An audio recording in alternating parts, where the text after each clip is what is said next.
kembali belajar bersama Bu An. Bagaimana kabar anak-anak hari ini? Sehat semua? Semoga hari ini anak-anak tetap sehat dan juga semangat dalam belajar.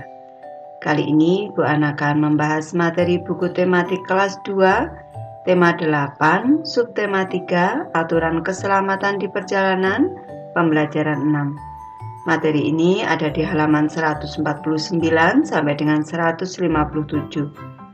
Baik anak-anak, Ibu langsung ke pembahasan materi ini. Pembelajaran 6 anak-anak. Banjir melanda pemukiman warga selama 1 minggu. Pemukiman warga menjadi kotor dan banyak lumpur.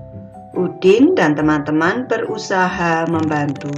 Mereka ikut kerja bakti membersihkan pemukiman warga.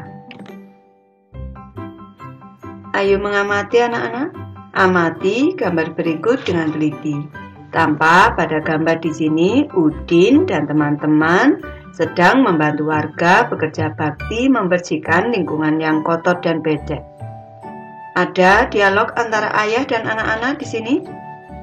Berhati-hatilah nak ketika berjalan di tempat becek dan berlumpur saat membersihkan.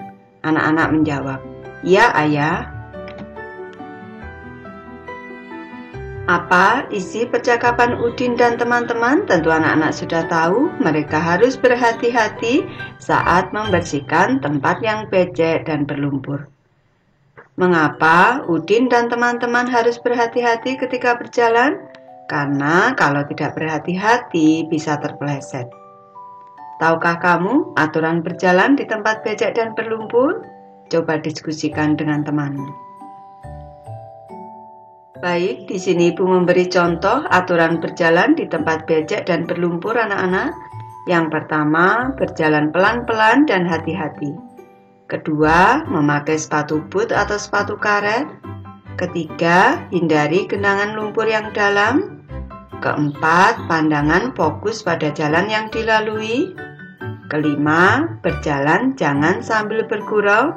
Dan yang keenam, berjalan dengan berpegangan tongkat. Ayo membaca anak-anak. Sekarang coba ajukan pertanyaan berikut kepada temanmu dengan lafal dan intonasi yang tepat. Baik, kita amati gambar dan kita ajukan beberapa pertanyaan anak-anak. Ini dimulai dari kata tanya siapa. Ibu di sini, dimulai dari sini. Siapa yang terjatuh pada gambar? Tentu anak-anak sudah tahu yang terjatuh adalah Edo. Yang kedua, menurutmu mengapa ia bisa terjatuh? Tentu anak-anak bisa menjawab, mungkin karena kurang berhati-hati. Pertanyaan ketiga, di mana ia terjatuh? Di tempat yang becek dan berlumpur. Selanjutnya, pertanyaannya, bagaimana caranya agar hal yang sama tidak terjadi pada dirimu? Harus berjalan dengan pelan-pelan dan hati-hati. Pertanyaan selanjutnya, apa yang harus ia lakukan agar tidak terjatuh? Berjalan dengan hati-hati dan memakai sepatu boot saat berjalan. Menurutmu, kapan ia terjatuh? Ia terjatuh saat bekerja bakti membersihkan tempat yang becek dan berlumpur. Ayo berlatih anak-anak. Tentu kamu masih ingat dengan aturan penggunaan tanda tanya, bukan? Tentu masih ingat. Tanda tanya digunakan di setiap akhir kalimat tanya. Sekarang kerjakan latihan dengan mengikuti petunjuk berikut. Amati kembali gambar Udin dan teman-teman kerja bakti membantu korban banjir secara teliti. Ajukan pertanyaan dengan menggunakan kata apa, kapan, mengapa, siapa, di mana, dan bagaimana sesuai gambar. Kita amati kembali di sini Udin dan teman-teman yang sedang membantu warga membersihkan lingkungan yang becek dan kotor. Di sini sudah ada kata tanya, apa, siapa, di mana, bagaimana, kapan, dan mengapa. Baik, kita buat kalimat tanyanya anak-anak. Tuliskan pertanyaanmu di bawah ini. Baik, di sini Ibu memberi contoh saja anak-anak, dimulai dari kalimat tanya yang pertama. dengan kata tanya apa. Apa yang terjadi dengan pemukiman warga? Di sini jangan lupa dalam membuat kalimat tanya, diusahakan kata tanya di sini diletakkan di paling depan.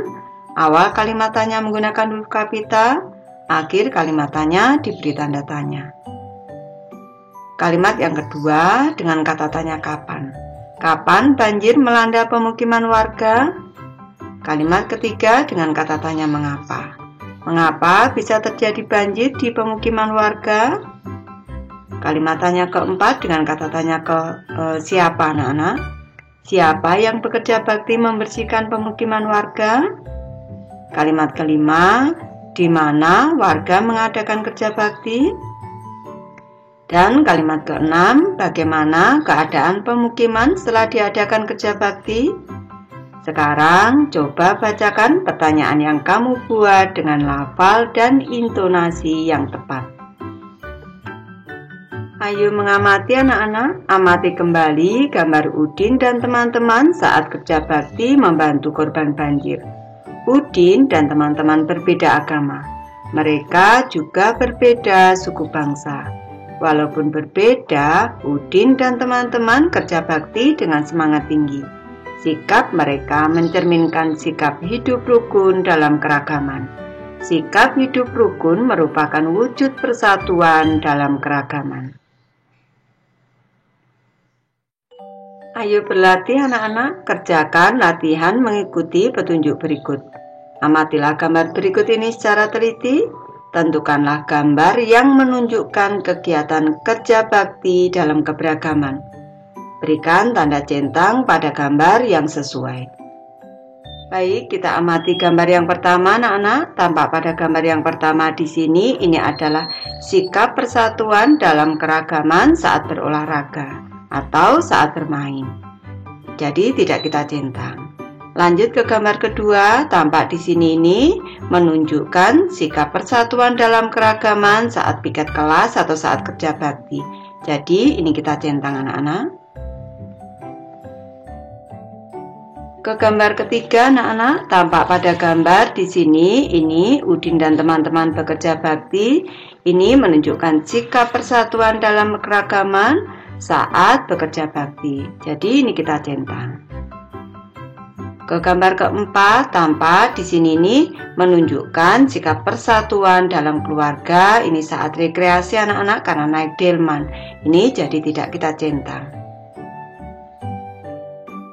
Ke gambar kelima anak-anak, tampak di sini Udin dan teman-teman sedang bekerja bakti membersihkan lingkungan. Ini menunjukkan sikap persatuan dalam keragaman saat kerja bakti. Kita centang anak-anak. Lanjut ke gambar keenam, di sini nih menunjukkan sikap persatuan dalam keragaman saat bermain ini ya, saat istirahat sekolah anak-anak. Jadi tidak kita centang.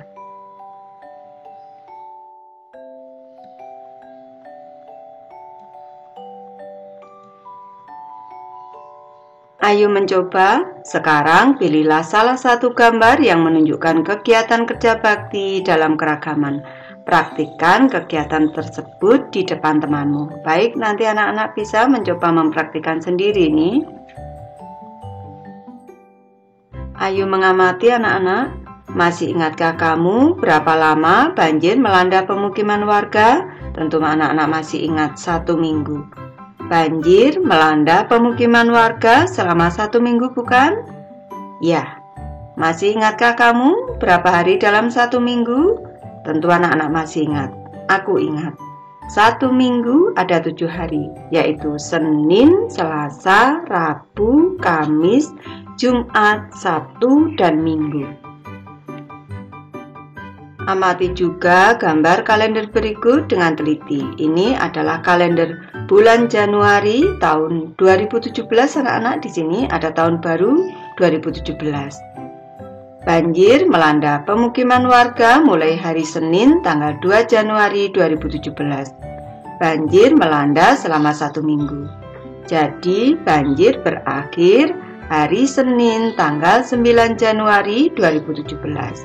Baik, di sini banjir melanda 1 minggu dimulai hari Senin di sini tanggal 2 2 Januari 2017. Kalau banjir ini melanda 1 minggu, berarti ini melangkah maju 1 langkah anak-anak. Kalau 1 minggu, kalau sekarang ini hari Senin, seminggu lagi tetap hari Senin. Melangkah 1 langkah, ini bertemu tanggal 9 di sini. Jadi ini banjir berakhir hari Senin tanggal 9 Januari 2017. Ayo berlatih anak-anak, kerjakan latihan berikut dengan teliti. Perhatikan gambar kalender sebelumnya ketika mengerjakan latihan. Baik, Ibu mulai dari soal nomor 1 anak-anak. Warga korban banjir mulai mengungsi hari Selasa tanggal 3 Januari 2017. Warga mengungsi selama 2 minggu. Hari dan tanggal berapakah warga kembali ke rumah masing-masing? Baik, Ibu bahas. Di sini mengungsinya mulai tanggal 3 Januari, mengungsi selama 2 minggu. Tentu anak-anak masih ingat kalau 1 minggu sama dengan 7 hari. Kalau 2 minggu berarti 2 kali 7 hari sama dengan 14 hari. Sekarang mulai mengungsi tanggal 3 Januari ditambah 14 hari sama dengan tanggal 17 Januari. Ini kalau kita dengan cara menghitung. Kalau dengan melihat kalender dengan cara cepat, ini mulai mengungsi hari Selasa tanggal 3 Januari di sini. Ini harinya adalah Selasa. Kalau mengungsi selama 2 minggu berarti melangkah maju, ini 2 langkah. 1 langkah, 2 langkah. Bertemu tanggal 17 Januari 2017. Jadi warga kembali ke rumah masing-masing hari Selasa tanggal 17 Januari 2017. Soal nomor 2 anak-anak, bantuan untuk korban banjir mulai berdatangan hari Rabu tanggal 4 Januari 2017. Bantuan terus berdatangan selama 3 minggu. Hari dan tanggal berapakah bantuan berakhir datang? Ini seharusnya terakhir anak-anak kalimatnya. Ini terakhir datang. Baik, ini kalau kita dengan cara menghitung, Ibu bahas seperti ini. Jawab. 3 minggu sama dengan 3 kali 7 hari, sama dengan 21 hari. Dimulai tanggal 4 Januari ditambah 21 hari sama dengan tanggal 25 Januari. Kalau cara cepatnya berarti di sini bantuan mulai datang hari Rabu tanggal 4 Januari. Harinya Rabu di sini.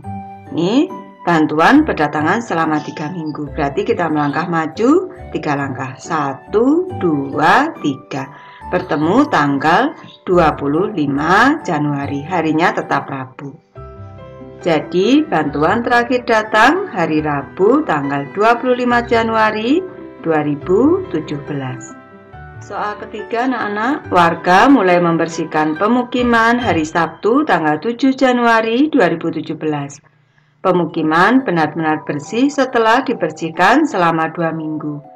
Hari dan tanggal berapakah pemukiman warga benar-benar bersih? Baik, ini kalau dengan cara menghitung Ibu bahas. Jawab. 2 minggu, di sini 2 minggu anak-anak. 2 minggu sama dengan 2 kali 7 hari sama dengan 14 hari. Mulai membersihkan tanggal 7 Januari. 7 Januari ditambah 14 hari sama dengan 21 Januari. Kalau dengan cara cepat melihat kalender di sini, tanggal 7 Januari di sini hari Sabtu. 7 Januari ditambah 2 minggu anak-anak berarti melangkah 2 langkah. Melangkah maju. 1, 2. Bertemu tanggal 21 Januari, harinya tetap hari Sabtu di sini. Jadi, pemukiman warga benar-benar bersih pada hari Sabtu, tanggal 21 Januari 2017. Soal nomor 4 anak-anak. Relawan mulai berdatangan hari Selasa, tanggal 3 Januari 2016. Di sini Ibu koreksi, tahunnya 2017 anak-anak. Nih. Relawan membantu selama 3 minggu. Hari dan tanggal berapakah relawan pulang ke tempat masing-masing? Baik, ini Ibu bahas dengan cara menghitung. 3 minggu sama dengan 3 kali 7 hari sama dengan 21 hari. Tadi dimulai dari tanggal 3 Januari ditambah 21 hari sama dengan 24 Januari. Kalau dengan cara cepat di sini Hari Selasa, tanggal 3 Januari 2017, harinya Selasa anak-anak, ditambah 3 minggu. Berarti melangkah maju 3 langkah. 1, 2, 3. Bertemu tanggal 24 Januari. Jadi, relawan pulang ke tempat masing-masing pada hari Selasa, tanggal 24 Januari 2017. Lanjut ke soal nomor 5, anak-anak. Ada beberapa korban banjir yang dirawat di rumah sakit. Mereka mulai dirawat pada hari Kamis, tanggal 5 Januari 2017. Mereka dirawat selama 1 minggu. Hari dan tanggal berapakah mereka keluar dari rumah sakit? Baik, ini dengan cara menghitung. 1 minggu sama dengan 7 hari. Tanggal 5 Januari ditambah 7 hari, ini sama dengan 12 Januari. Kalau cara cepatnya, di sini nih dimulai dari hari Kamis, 5 Januari, harinya Kamis di sini, ditambah 1 minggu berarti melangkah 1 langkah ke depan, bertemu tanggal 12 Januari di sini. Jadi, mereka keluar dari rumah sakit hari Kamis tanggal 12 Januari 2017. Baik, Ibu sudah selesai membahas materi ini. Terima kasih anak-anak sudah menonton. Semoga ini bermanfaat, membantu anak-anak belajar. Terima kasih.